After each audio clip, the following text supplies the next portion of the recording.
Wildlife Reserve. If you look above your head, you're going to see that animal spotting guide. You might not see all those animals today, but we usually have luck seeing quite a few of them, so keep your eyes peeled and cameras ready. One final safety reminder though, make sure everybody stays seated at all times. Don't want anybody bumping right off the truck. It can be pretty bumpy out there, and keep your hands, arms, feet, and legs inside the truck at all times as well. Now we are starting our journey today in the Little Itiri Forest, and a lot of the animals here use their natural colors and camouflage as their main defense against predators, so they're going to be a little bit more shy and reclusive, but we already are off to a fantastic start. On the hill to our right hand side, we have a pretty good view of the backside, or kind of full view of an okapi. Now the stripes on the backside of the okapi might make you think of zebra, but in fact they are the only living relative of the giraffe.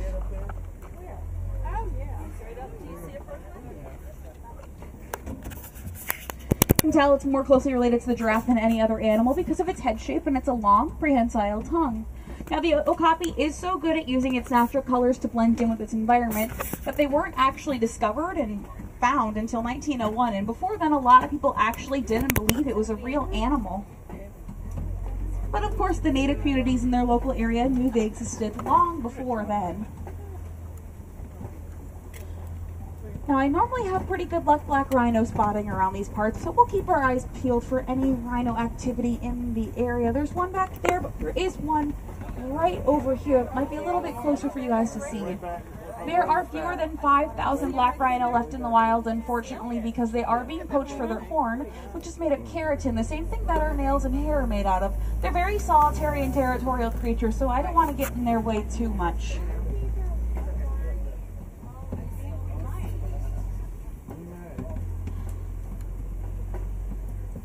See if we can find anything else. Oh, there's some greater kudu up on the hill to our right hand side, tucked away in the trees. They are tall and tan.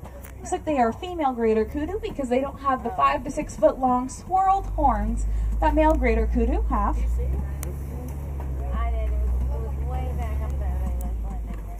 Over here on our left hand side on top of the hill and down in the shade, we have a fantastic view of those bongo. Now regardless of gender, the bongo have backwards bent horns that help them run through the underbrush. They are bright orange, and despite being bright orange, if you don't know where you're looking, they can be very hard to see sometimes. And they've earned themselves the name, the ghosts of the forest.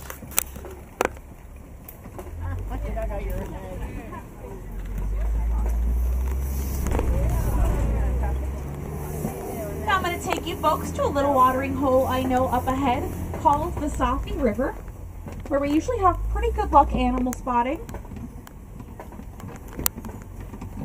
especially around this time of day. We'll keep our eyes peeled. A lot of the spotting around here is timing related. I'll explain why in just a moment if we can find. I'm keeping my eyes peeled close to the water.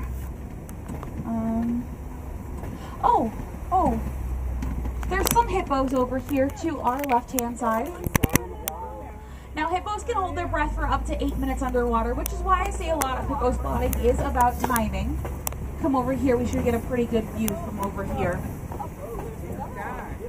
They are also nocturnal animals, so they'll spend most of their day sleeping. Their bodies will actually raise naturally to the surface, take a deep breath in, and then sink back down, all without waking up. The birds on the island are pink-backed pelicans. They get their name for the color that their backs get during mating season. There's one actually walking down on the bottom of the river right over here. It looks like it's coming up for a breath, maybe. Maybe not. Where's the baby? That one's not up. There it is. The baby is very, very tiny. It's about 600 pounds compared to the other ones. Looks like a spot. And I thought I was heavy. It's actually over here on land. I'm tiny.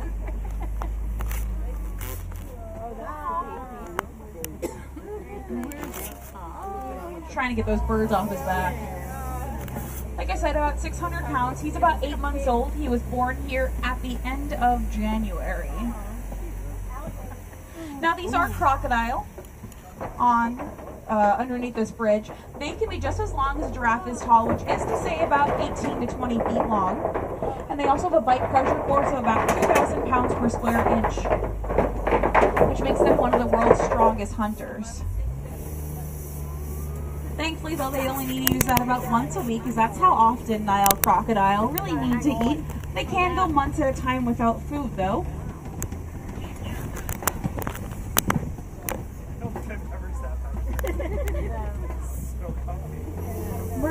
to the main savannah in just a moment, so we'll keep our eyes peeled for anything out and about over here. Oh, I already see a few giraffes. Slow it down, honey. You're going to lose the back row. Now, as we come into the savannah, I really want to highlight some of the landscape features here. That's because a lot of the animals here work really hard to shape their landscape. Elephants will push trees over with their powerful tusks and trunks. Giraffe will eat the lower hanging leaves off the trees. And antelope, cattle, and gazelle will graze on those long grasses, keeping them at a relatively uniform length. Now, pretty good view of some giraffe walking around, as well as some springbok on the ground. You can see them hanging out in the shade on the far right hand side. Springbok look like babies, but they are fully grown at about 3 feet tall and 100 pounds, and they're known for their ability to pronk, which is when they jump 6 feet vertically in the air or 13 feet forward when they are alarmed. This is the regular. This is a good pace. Go with this speed. You can also see some Ankole cattle up ahead as well.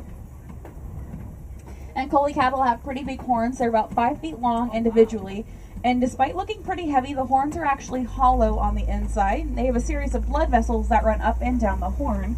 So blood will run up the horn, cool down, and then go back throughout the rest of the body, keeping the cattle nice and cool. Off to our left-hand side, we have a pretty good view of those painted dogs laying down in the shade. Painted dogs, also called the wild African dogs, are known for their coat patterns, which they actually use to help identify one another from up to 100 yards away. And despite looking pretty cute and cuddly, they are actually ferocious, and they're some of Africa's best hunters because they do pack hunt, and their packs can be up to 15 dogs strong. Pretty good view of these Ankole. We're coming around as well. We're going to get pretty close to them. In the shade over to our left-hand side, we also have a fantastic view of those sable antelope. Those horns can be about 3.5 feet long. They're very territorial, so this is about as close as I'm going to get to those sable antelope. Kind of further away. That's where they usually like to sit, hang out. Now, these Ankole cattle are also the only domesticated animal that we have on our reserve. They're also called the Watusi cattle after the tribe that first domesticated them. See how big they are? They often use their horns to scratch their backs as well. If they just get an itch, they'll just use the horn just to scratch it. Now, these termite mounds can also be used as scratching posts. They're made of a mixture of dung, saliva, and water, and they'll actually dry out and get just as hard as concrete in the African sun. And a lot of animals will use them as scratching posts, like I said, because as you can imagine, a giraffe's back legs can't exactly reach all the way to the top of its neck. So those termite mounds really do help when giraffes have sometimes an itch that's a little bit harder to scratch. I know. Now, I did see quite a few giraffes. I'm not sure where they went, but all of the giraffe on our reserve are Maasai giraffe. We can tell they're Maasai because their spots are a little bit rougher around the edges and they're messier in general. Messy Maasai is how I remember. We might get pretty close to some up ahead. I think I know where they went. They like to hang out in this one spot during hot days. They only sleep about 30 minutes out of the day, though.